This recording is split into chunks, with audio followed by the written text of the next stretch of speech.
Good morning, and thank you for visiting us here. This is Robert Collins with CalWest Property Management. Welcome to another episode of our video series. Today we're going to be offering some tips and tricks on how to maintain tenancy. One of the biggest questions I get from owners all the time is, Robert, how do I retain my tenants? I keep going through tenants. I have turnover costs. It's killing me. So we'll hope to answer some of those questions for you, talk about things we can and can't control in this short period we have today. There are four main goals of rental ownership for the purposes of this video. I'm sure there's more, but we're going to talk about four. You want to rent a property out quickly. You want to keep it rented as long as you can. You want to maintain the property to a reasonable standard while limiting costs. And you want to reduce liability over the life of ownership. Now, if you don't know how to do that, usually a property management company comes in at that point and helps you do those things. We want to avoid the dirtiest word in the industry in investment ownership, and that is vacancy. I mean, look, there's cost for vacancy. I mean, you got to advertise the property. There are all kinds of costs out there for advertising your property, preparing the property for rent. Every time you do it, you're going to have to do with these things, and costs are pretty expensive. You lose all that rent at the same time. So we want to avoid that if possible.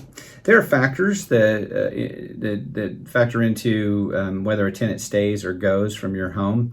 There are some factors we can't control and others that we can. We can't control job layoffs, health concerns, family issues, or telecommuting, which is something that during COVID-19 has become a big problem. I mean, people don't have to work near their offices, so people are moving to Idaho and Colorado and maybe Hawaii if they're smart, and they don't, they can work from home.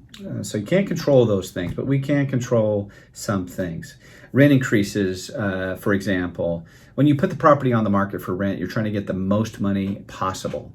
But when you have a tenancy in place, you want to trail the market a little bit. You don't want to just jack the rent up to market value every year, because there'll be competition in soft years, and tenants will find a cheaper place to live, or maybe they'll buy a home. So you want to do a rent increase with a purpose. If your rent's $2,500 today and market says $3,000, there's probably room for an increase. Wouldn't jack it up to rent price, $3,000. I'd maybe go up a couple $100 at that point if necessary, and kind of trail the market by 3 to 5%. One of the biggest things you can do right there. You keep the rent trailing market, you'll probably do okay. You need to maintain the property. I think this is one of the biggest things, and we'll talk a lot about this during the next minute or so. It may be hard to believe, but there are owners who don't want to spend money on their rental property. Can you believe it? As an investment owner and a property manager who manages hundreds of properties, I can tell you that is very common. But it's a big mistake. We want to maintain the property, and the way you maintain your property is the way your tenant's going to maintain your property. So if you don't want them to stay, maybe you do that. But if you want them to stay, maintain the property is huge. You want to respond to maintenance quickly. You want to try not to blame your tenant. Water heater's leaking from the base. Why did the tenant break my water heater? Well, water heaters rust through over time, and if you don't do proper maintenance, that time frame can be shorter. So don't blame your tenants for every maintenance problem that comes up, and encourage them to report maintenance. Even if you don't think you're going to fix it, if you know about it, knowledge is power, right? You want also to develop a relationship with your tenant. I'm not suggesting that you become best friends, have them over for dinner. You want to set your own boundaries and keep a professional distance, but you want to know who they are. You want to know their families. You want to get to know them on a personal level a little bit.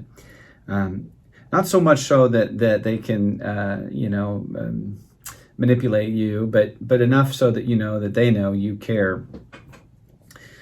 So you also want to offer technology and other conveniences that might benefit them. As a private owner, you can offer them access to your handyman. We don't do that. We want them to call us because we need to control maintenance. But if it's just you and a tenant and a handyman that you trust, you can give them access to that. It may speed up the maintenance cycle and get things going so they get things fixed quickly. If you're able to do so, offering technology like online rent pay.